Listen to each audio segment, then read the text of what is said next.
Welcome to Dependable Flame, where we explore vintage petrol lighters, ashtrays, tobacciana, and other useful mechanisms. Make yourself at home. Today we are going to take a look at this Scripto-Vu Petrol lighter. Scripto-Vu, interesting lighter that had a visible fuel supply.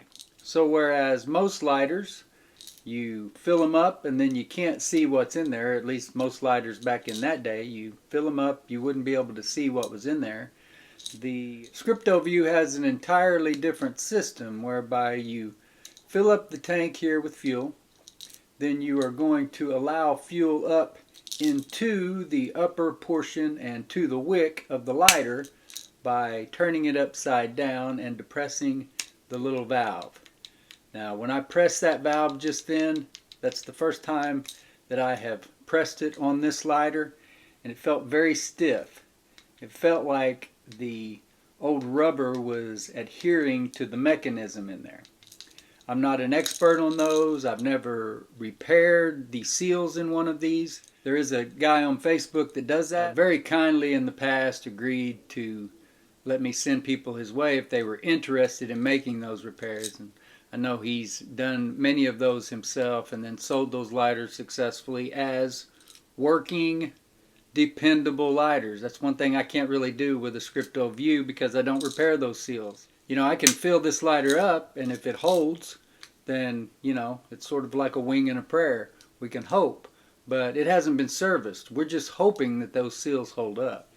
So that's not a repair that I make. It's not a repair that I've ever made. At some point, maybe I run out of the rudimentary repairs to be made to all the petrol lighters. The type of repairs that I tend to make a lot. If I ever run out of those, then maybe I'll get around to repairing Scripto-Vu seals or you know, replacing the valves and seals in old butane lighters and that kind of thing. But for now, I'm going to stick to the more simple kind of thing that's in my wheelhouse. And if any of you are interested, let me know, and I can put you in contact with somebody who is an expert on restoring these Scripto-Vu lighters. What we are going to do today, because we got a question from Jace Pelletier on a YouTube video last week, was how would or how should he go about cleaning the Flint mechanism.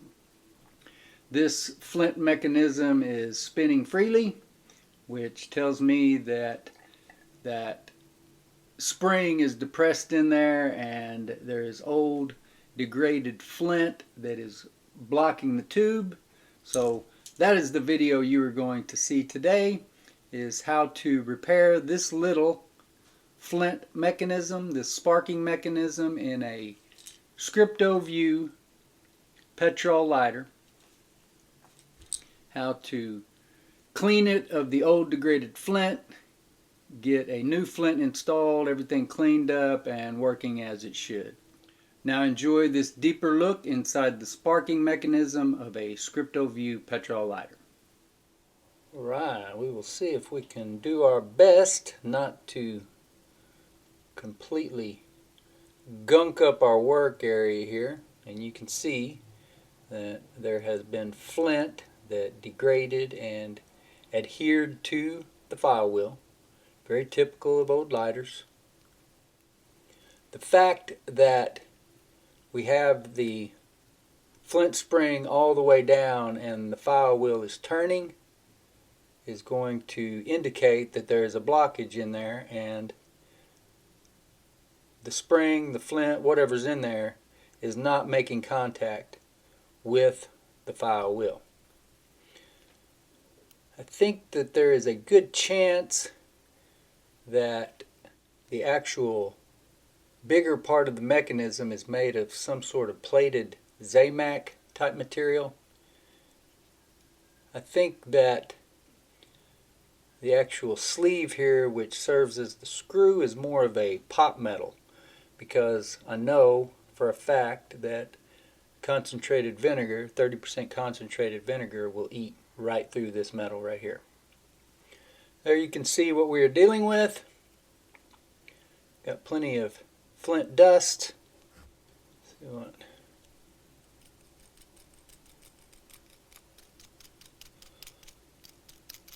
So not terribly dirty, and it does look like it has been ground upon to a pretty great degree. So it's possible that maybe there wasn't a flint in there that is degraded, and maybe that's just too short to reach the way it has been ground off, but we shall see.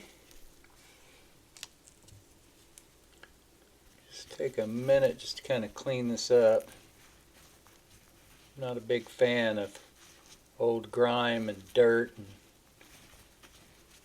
other people's ancient sweat, so we'll wipe that off as best we can. Who knows what all went into the making of that filth. Let's see, just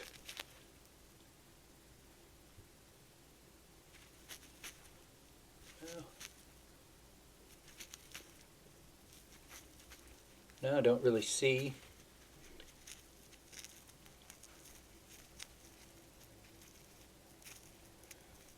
Like that. File wheel is pretty clean, but the real key here is whether or not a 3/32 drill will reach up there. And if you don't have a 3/32 drill to test it, you can always use a toothpick. And there you can see by testing it with the toothpick that it reaches in there about that far. So about that far in there is where the flint is degraded and adhering to the sides of the tube. So we will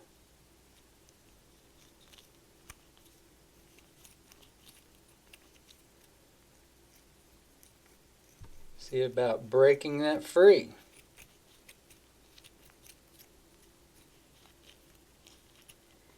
And you can see there little shavings coming up, and I think that is probably the inside of the tube, which would not be ideal, obviously.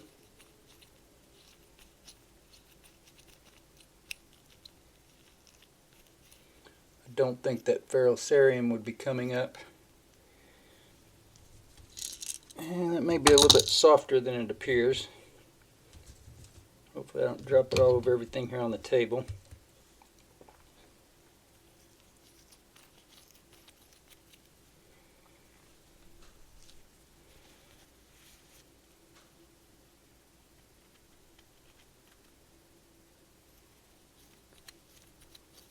So it appeared pretty solid, but hopefully is working out of there. Let's test the distance again. And we're a little closer.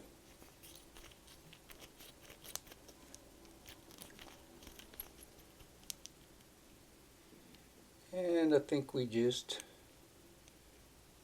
made it all the way through.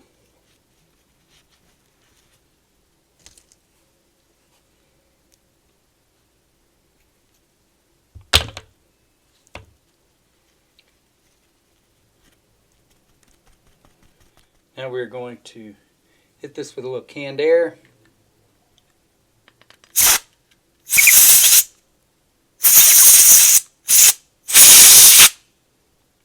Test that with a toothpick now. Goes all the way and touches the file wheel. Now we'll just drop the flint down the tube. And then the flint spring, and then like I said, that sleeve is the screw. You see the little peg here that goes in the front, so you know that's the side you want to strike. Good solid strike there.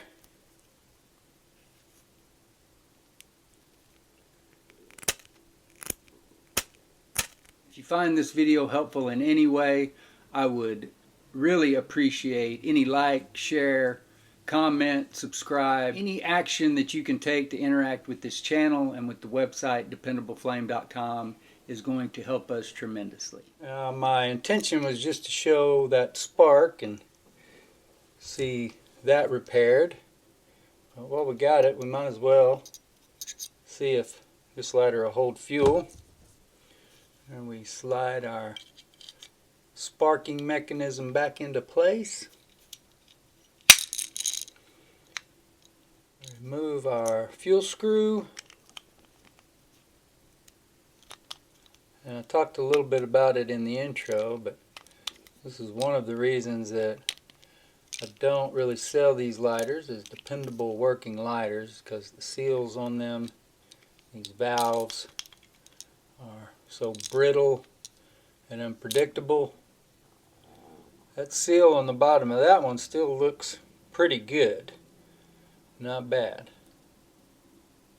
Not broken, cracked. Maybe some stress and a little bit of contamination, but still looks pretty good. Bottle of Ronsonol, and no reason to fill it all up just in case it does leak, but we'll fill it up with enough that it is apparent if it does leak pretty quickly anyway.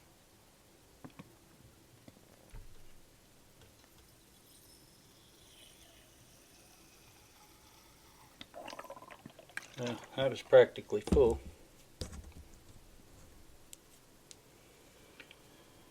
Get our fuel cap back on.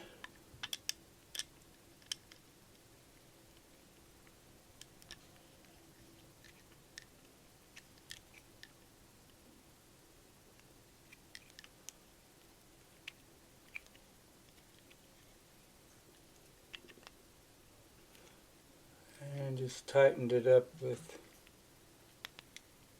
my thumbnail there. Got some loose debris floating around in there, in addition to the dye. At least a couple pieces of black material there. Probably a seal of some sort, whether it be this seal down here, which may be leaking. There's no pressure on that, it's just gravity, so maybe it wasn't leaking. Maybe it was just where I spilled it as I was tipping it in or out. Very possible. And just to test it and see, we obviously tested the spark. The spark works, but for a Scripto-Vu lighter to work, you need more than just a spark and a wick. You need to allow fuel into that upper chamber. So we should see bubbles if this works correctly, and hopefully we don't have it leaking out over here onto my thumb.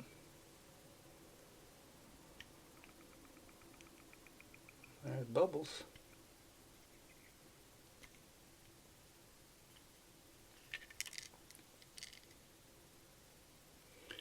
And that bottom screw does look dry now. So I think that was just where we had kind of overfilled it earlier. Got sloppy as I tipped it in or out.